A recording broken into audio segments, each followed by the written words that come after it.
If a chord of circle of radius 28 centimeter makes an angle of theta that is 90 degree at the center of circle, then area of major segment क्या होगा? तो पहले diagram बनाते हैं. Diagram ऐसा कुछ होगा. अगर ये सर्कल है और थीटा कितना है 90 डिग्री. 90 डिग्री का ये मतलब हुआ ये 90 डिग्री बना रहा है. रेडियस बोला है 28 है और यहाँ पे एक कॉर्ड बना दिया ऐसे. ठीक है. अब बोला है इसमें से मेजर सेगमेंट क्या होगा. तो मेजर सेगमेंट का मतलब होता है ये पार्ट. ये पार्ट क्या हुआ आपका? तो मेजर सेगमेंट हुआ. और ये पार्ट क्या हुआ जो क्रॉस किया मैंने वो माइनर सेगमेंट हुआ. तो अब मैं क्या करता हूँ, पहले मैं एरिया ऑफ सेक्टर निकालता हूँ.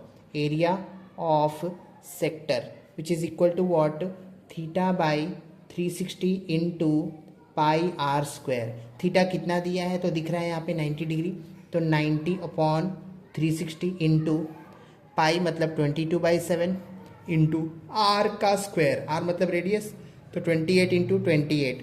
क्या 7 4 ज़ा 28. हाँ 0 0 कैंसिल. 9 1 ज़ा 9 4 ज़ा 4 4 कैंसिल. बचा क्या 22 इंटू 28. तो 22 और 28 को मल्टीप्लाई करोगे. मल्टीप्लाई करके देखते. 22 28. तो 8 2 ज़ा 16 कैरी. 2 2 ज़ा 4. 8 2 ज़ा 16. 6 4 10 1 11 का 1 कैरी 1 1 1 2 है ना. तो यहाँ पे क्या लिखो 1 और 2 कैरी. 2 2 ज़ा 4 5 6. कितना आया 616. तो एरिया ऑफ सेक्टर निकाल दिया. That is 616. कितना 616 सेंटीमीटर स्क्वायर. ठीक है. हमने पहला पार्ट सॉल्व कर दिया. एरिया ऑफ सेक्टर निकाल दिया. अब एरिया ऑफ ट्राइंगल निकालते हैं. Area of triangle which is equal to half into base into height. तो ठीक है. ये अगर ट्राइंगल है, राइट एंगल ट्राइंगल सेंटर पे है, तो इसको बेस मानो और इसको हाइट मानो क्योंकि सामने वाला तो हाइपोटेनस होगा. तो बेस और हाइट दोनों ही सेम है मतलब 28 इंटू 28. तो इसको सॉल्व करो तो 2 इंटू 1 और 2 4 ज़ा 14 मल्टीप्लाई बाई 28.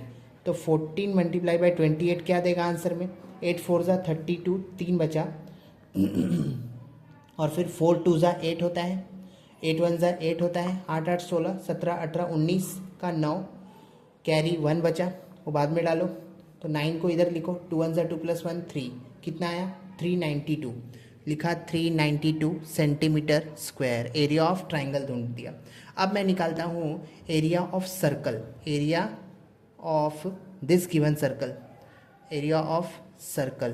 क्या एरिया ऑफ सर्कल का फॉर्मूला पता है आपको. पाई आर स्क्वायर. पाई का मतलब 22/7 और आर मतलब रेडियस दैट इज 28 इंटू 28. 2 बार क्यों लिखा क्योंकि पाई आर का स्क्वायर है इसीलिए. अब 7 4 ज़ा होता है 28. 22 को 4 से मल्टीप्लाई करो तो 4 2 ज़ा 8 4 2 ज़ा 8.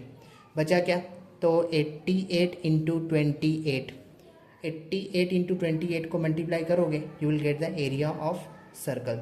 ठीक है. करके देखते. तो 88 28. 8 8 ज़ा 64. 6 बचा. 8 दूनी 16. 8 8 ज़ा 64. 6 6 12. 12 4 16. 16 का 6 कैरी 1. ये 6 को पहले तो उठा के यहाँ पे रख दो. 6 1 7 1 8. 8 को बाद में ऐड कर दो 8 2 ज़ा 16 के साथ.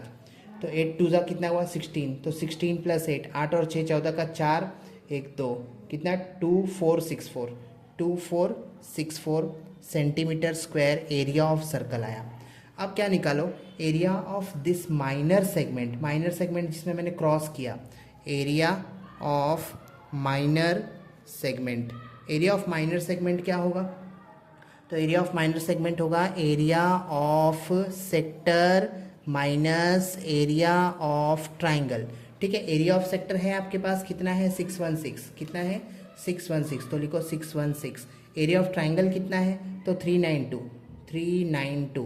616 में से 392 घटाओ है ना.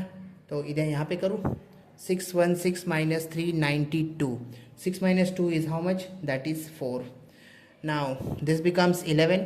11 minus 9. 9 10 11. कितना बचा 2 बचा. लिखो 2. अच्छा ये कितना हो गया 5. 5 minus 3 that is 2. कितना आया 224. कितना आया 224 centimetre square area of minor segment निकल गया. लेकिन पूछा है आपसे मेजर सेगमेंट. मेजर सेगमेंट जिसमें मैंने लाइन मारा है वो पार्ट पूछा है. तो होगा area of major segment equals to, क्या होगा, तो होगा 2464, मतलब area of circle. Area of circle में से किसको घटाओ, तो माइनर सेगमेंट को घटा दो। ये पूरे सर्कल का एरिया में से ये माइनर सेगमेंट को हटा देंगे तो मेजर सेगमेंट मिल जाएगा। लेकिन एरिया ऑफ सर्कल क्या था, तो एरिया ऑफ सर्कल था 2464 minus area of this minor segment क्या था, तो था 224। अब इसी को माइनस करो तो आंसर आ जाएगा, मतलब 2464 minus 224, 4 minus 4 is 0, 6 minus 2 is 4, 4 में से 2 गया 2 और यहाँ पे 2, 2240, 2240 ऑप्शन में यहाँ दिख रहा है। तो ठीक है, area of this major segment क्या मिला अपने को, मिला 2240 सेंटीमीटर स्क्वायर।